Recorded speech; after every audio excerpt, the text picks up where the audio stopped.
संसद में पास हुए, संसद में बहुत सारे एमपीज को सस्पेंड किया गया था। तो ये आपकी मंशा दिखाता है कि आप जनता को और ज्यादा उसके जन्मदायी अधिकारों से वंचित करना चाहते हैं। ये इस तरह के ड्रैकोनियन लॉज ये भारत के लोगों के खिलाफ है। सटीक खबरों का सीधा असर। आप देख रहे हैं एनसीआर समाचार। और यूएपीए के उनको आपने जनरल लॉज के अंदर ला दिया है। पुलिस का मन करेगा किसी भी नागरिक को आतंकवादी घोषित करने का, वो घोषित करके उसके ऊपर कार्रवाई कर सकती है। पुलिस को और न्यायपालिका को अब यह अधिकार हो गया है कि एब्सेंस पे, यानी कोई अगर आरोपी पेश नहीं हो रहा है तो ट्रायल इन एब्सेंशिया का प्रोविजन, यानी एब्सेंस में ट्रायल हो जाएगी, एब्सेंस में उसकी कुर्की हो जाएगी संपत्ति की। ये इस तरह के ड्रैकोनियन लॉज ये भारत के लोगों के खिलाफ है और इस ऐसे कानूनों का विरोध करना बेहद जरूरी है। दिल्ली के अंदर भी अलग अलग वकील विरोध कर रहे हैं और आज तमिलनाडु के वकीलों ने यहाँ आकर पूरे देश के अंदर इस बात का संदेश दिया है कि ये कानून जन विरोधी है, भारत की जनता पर पुलिस राज थोपते हैं और इसको रिपील किए बगैर कोई चारा नहीं है।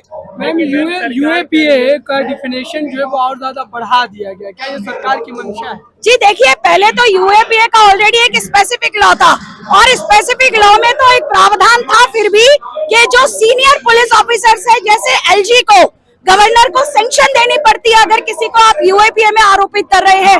यहाँ पर तो एक साधारण कांस्टेबल अगर उसे लगेगा कि आतंकवादी है तो आप उसके ऊपर मुकदमा दर्ज कर देंगे। ये तो मकोका, पीएमएलए के प्रोविजंस, यूएपीए के प्रोविजंस आप जनरल लॉज के अंदर ला रहे हैं, जो बिल्कुल जन विरोधी बात है। पुलिस के हाथ में बहुत सारी ताकत देने वाली बात है और जो ये बात कर रहे हैं कि त्वरित न्याय होगा, बहुत जल्दी न्याय होगा, हम पूछना चाहते हैं, आप कह रहे हैं फॉरेंसिक हर चीज के अंदर बड़ा महत्व होगा। आपने कितनी सारी फॉरेंसिक लेबोरेटरीज बनाई है, आपने क्या इंफ्रास्ट्रक्चर दिया है? दिल्ली के अंदर हम देखते हैं बहुत सारे देश के विभिन्न अदालतों के अंदर न्यायाधीश नहीं है, अधिकारी नहीं है, कोर्ट स्टाफ नहीं है, वकीलों के लिए कोई फैसिलिटीज नहीं है। आप कैसे टाइम बाउंड जस्टिस की आप बात कर रहे हैं? आप बेकार की बात कर रहे हैं कि 3 महीने के अंदर न्याय मिलेगा।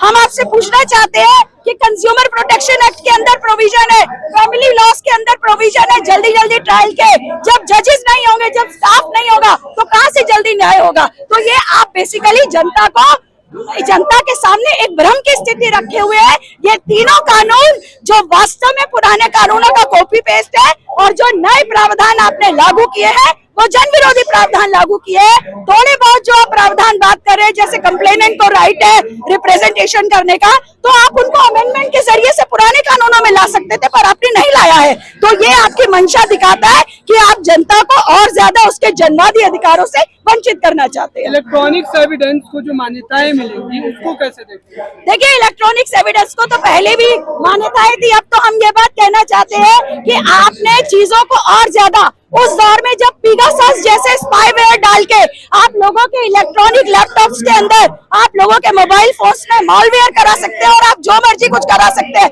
तो जो पुराने एविडेंस एक्ट में एक थोड़ी सी 165B का सर्टिफिकेट देकर के आपको जो सेकेंडरी एविडेंस का राइट था, आपने उसको खत्म कर दिया। ये जनता के विरोध में जाएगा, इससे कोई न्याय को मदद नहीं मिलेगी, न्याय को कोई मदद नहीं मिलेगी इससे। जो हम कहना चाहते हैं, जो आप ये बात कर रहे हैं कि ये न्याय परक है, दंड नहीं मिलेगा, न्याय मिलेगा, तो हम कहना चाहते हैं आपने प्रोविजन ऐड कर दिया कम्युनिटी सर्विसेज का, तो कम्युनिटी सर्विस पनिशमेंट कैसे हो सकती है? आपने उसको कोई डिफाइन नहीं किया गया, इतनी वेट आपने चीजों को रखा गया है। आप ये कह रहे हो कि इतनी जल्दी आप न्याय की बात कर रहे हो कि कोर्ट्स को जो है लिमिटेड टाइम के अंदर चीजें करनी पड़ेंगी। तो जब आपने इंफ्रास्ट्रक्चर डेवलप नहीं किया है तो कहां से होगा? अभी आपने 90 डेज 60 डेज की कस्टडी का आपने वो दिया है, आप बार कह रहे हो कि नहीं वो 15 दिन है, 15 दिन है, लेकिन 60 दिन में जब मर्जी पुलिस का मन करेगा आपको कस्टडी में ले लेंगे। ये इस तरीके से आप जनता के अधिकारों के ऊपर आपने पुलिस को वास्ट पावर्स दे दी है। मैम, गवर्नमेंट इस पर जोर देते हुए ये कह रही है कि ये जो पुराने कानून थे वो अंग्रेजों के समय के बने हुए थे और जो है अब भारतीय जो है भावना उसमें झलकेगी।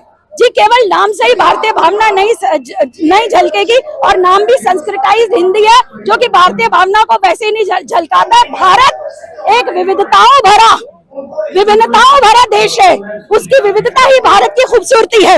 हम ये बात कहना चाहते हैं आप ये कह रहे हैं कि आपने कॉलोनियल लॉस को खत्म कर दिया।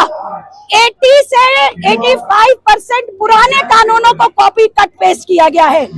सीआरपीसी जो पुरानी वाली है, जिसका नया नाम बीएनएसएस है, भारतीय नागरिक सुरक्षा संहिता, हम आपसे पूछना चाहते हैं कि पुरानी सीआरपीसी जो अंग्रेजों के जमाने की बनी थी, 14 साल 1960 से लेकर के 1973 तक हिंदुस्तान, जब अंग्रेज चले गए थे हिंदुस्तान के अंदर, 1947 के बाद 1960 में लॉ कमीशन ने 13 साल की रिसर्च की थी, तब जाके 1973 की सीआरपीसी बनी थी। आप ये कैसे कह सकते हैं कि वो सीआरपीसी कॉलोनियल है? उस सीआरपीसी के ऊपर भारत के विभिन्न न्यायालयों को उन्होंने स्ट्रेंथन किया है। भारत के विभिन्न सुप्रीम कोर्ट के जजमेंट्स ने सीआरपीसी को स्ट्रेंथन किया है। तो आप ये कह देना, और वो भी तब, जैसा कि बहुत सारे साथी कह रहे हैं कि भाई सबसे पहली बात है, जिस दिन ये संसद में पास हुए, संसद में बहुत सारे एमपीज को सस्पेंड किया गया था।